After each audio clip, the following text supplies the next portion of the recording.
So Simple Tutorial. Good morning students, this is Vijay Singh and you are watching So Simple Tutorial. पिछले 4 videos में हम लोगों ने Earth Summit, sustainable development, Agenda 21, land resources, land utilization, land use pattern, land degradation and soil conservation पढ़ा। हम लोग आज क्या पढ़ें? आज हम लोग पढ़ेंगे soil as a resource.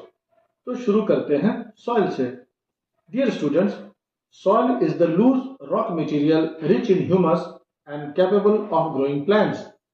It consists of a mixture of minerals and organic matter, including sand and clay, decayed leaves, flowers, minute bacteria and earthworms. It forms the uppermost layer of land surface. ये सब हम लोगों ने class 8 में पढ़ा है, फिर भी एक बार हम लोग इसे दोहरा लेते हैं। सॉइल लूज रॉक मटेरियल होते हैं जिसमें ह्यूमस भरपूर होता है और पौधों को उगाने में सक्षम होते हैं। ह्यूमस तो आप समझते ही हैं। ह्यूमस एक ऑर्गेनिक मैटर होता है जो मिट्टी में पार्टली डिकम्पोज प्लांट्स और एनिमल से बनता है। सॉइल सबसे इंपॉर्टेंट रिन्यूएबल रिसोर्स है। ये प्लांट ग्रोथ का मीडियम है और पृथ्वी पर different types of living organisms को सपोर्ट करता है। सॉइल फॉर्मेशन डियर स्टूडेंट्स एक बहुत स्लो प्रोसेस है। कुछ सेंटीमीटर मोटी मिट्टी बनाने में लाखों वर्ष लग जाते हैं। एक बार जल्दी से सॉइल प्रोफाइल देख लेते हैं। आपने इसे पहले ओ, ए, बी, सी और आर होराइजन के नाम से पढ़ा होगा। इससे सॉइल के डिफरेंट लेयर्स को समझने में मदद मिलती है। स्लाइड को जल्दी से देख लेते हैं। इसे ऊपर से नीचे की ओर देखिए। मिट्टी की जो सबसे ऊपरी परत होती है इसे हम लोग टॉप सॉइल कहते हैं। इसमें ह्यूमस भरपूर होता है। ये लेयर सॉइल फर्टिलिटी के लिए बहुत इंपॉर्टेंट है। उसके नीचे की जो परत होती है उसे हम लोग सब सॉइल कहते हैं। इसमें वेदर्ड रॉक्स, सैंड, क्ले और सिल्ट मिक्स होता है। ह्यूमस की मात्रा थोड़ी कम होती है। ये परत वाटर होल्डिंग कैपेसिटी के लिहाज से इंपॉर्टेंट लेयर है। इसके ठीक नीचे सबस्ट्रेटम, इसमें मिनरल पार्टिकल्स और वेदर्ड रॉक फ्रेगमेंट्स पाए जाते हैं। सबसे नीचे आप बेड रॉक देख रहे हैं। ये parent bed rock unweathered condition में है। ठीक है, let us now see factors affecting soil formation. सबसे पहले ये जीके के लिए जान लीजिए कि the process of soil formation is called paedogenesis and the scientists who study the formation, structure, composition etc. of the soil are called pedologists. ये note कर लीजिए। अब आते हैं कुछ उन फैक्टर्स पर जो सॉइल फॉर्मेशन और उनकी फर्टिलिटी में योगदान देते हैं। सबसे पहले क्लाइमेट रॉक्स के डिकम्पोजिशन को काफी हद तक इन्फ्लुएंस करने में अपनी भूमिका निभाता है। मिट्टी में मॉइस्चर हो या ड्राइनेस आदि की मात्रा क्लाइमेट पर डिपेंड करती है।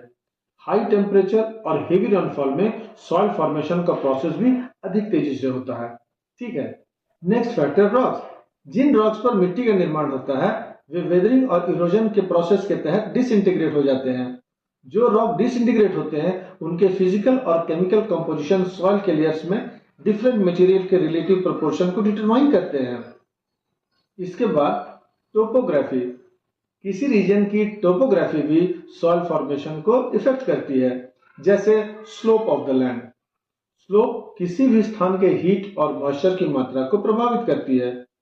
प्लेन्स जो बहुत सारा हीट रिसीव करती है और मॉइस्चर इकट्ठा होने देती है, वे सॉइल फॉर्मेशन के लिए आइडियल लोकेशन होते हैं। वहीं हिल साइड्स जहां स्टीप स्लोप्स होते हैं वहां इरोजन के कारण मिट्टी की परत पतली होती है। वहीं वैलीज और लो लैंड में थिक फर्टाइल सॉइल डेवलप होती है। इसके बाद वेजिटेशन। जो वेजिटेशन जमीन पर उगती है और जो ऑर्गेनिजम्स उस मिट्टी में रहते हैं वे मिट्टी में ह्यूमस बढ़ाते हैं। अर्थवर्म्स, चींटियां या दीमकों द्वारा बिल खोदने से सॉइल पार्टिकल्स वेदरिंग के लिए एक्सपोज हो जाते हैं। ये हवा और पौधों को जड़ तक पहुंचाने में भी मदद करते हैं। नेक्स्ट, टाइम भी बहुत इंपॉर्टेंट फैक्टर है। रिच और फर्टाइल सॉइल का फॉर्मेशन तभी होता है जब वेदर्ड पार्टिकल्स अनडिस्टर्ब एक ही स्थान पर लंबे समय तक रहें। लंबे ड्यूरेशन ऑफ टाइम में ही फिजिकल, केमिकल और ऑर्गेनिक प्रोसेसेस अच्छे से चलते हैं और एक के नीचे दूसरे डीप और वेल डेवलप्ड लेयर्स फॉर्म होते हैं। शॉर्ट पीरियड में लेयर्स ऑफ सॉइल इमेच्योर और थिन रहते हैं। एक बात और, जनरली सॉइल फॉर्मेशन का प्रोसेस बहुत टाइम टेकिंग है, पर सॉइल फॉर्मेशन में लगने वाला समय अलग अलग कंडीशंस में भी अलग अलग होता है। फॉर एग्जांपल, कोल्ड क्लाइमेट की तुलना में ट्रॉपिकल क्लाइमेट में सॉइल फॉर्मेशन ज्यादा तेजी से होता है। समझ गए? इन सब फैक्टर्स के अलावे कुछ फोर्सेस ऑफ नेचर भी होते हैं, जैसे changes in temperature, actions of running water, wind, glaciers, decomposers आदि, जो सॉइल फॉर्मेशन में कंट्रीब्यूट करती है। सॉइल के मेन कैरेक्टरिस्टिक्स उसके कलर, थिकनेस, टेक्सचर और उनके केमिकल और फिजिकल प्रॉपर्टीज होते हैं। इन सॉइल कैरेक्टरिस्टिक्स और फैक्टर्स ऑफ सॉइल फॉर्मेशन के आधार पर भारत की मिट्टी को क्लासिफाई किया जाता है। तो आज बस इतना ही। आशा करता हूं कि आपको सॉइल, सॉइल प्रोफाइल और फैक्टर्स अफेक्टिंग सॉइल फॉर्मेशन समझ आ गया होगा। तो अब इजाजत दीजिए, मिलते हैं अगले वीडियो में क्लासिफिकेशन ऑफ सॉइल, खासकर एलुवियल सॉइल के साथ। तब तक अपना ख्याल रखें। Thank you.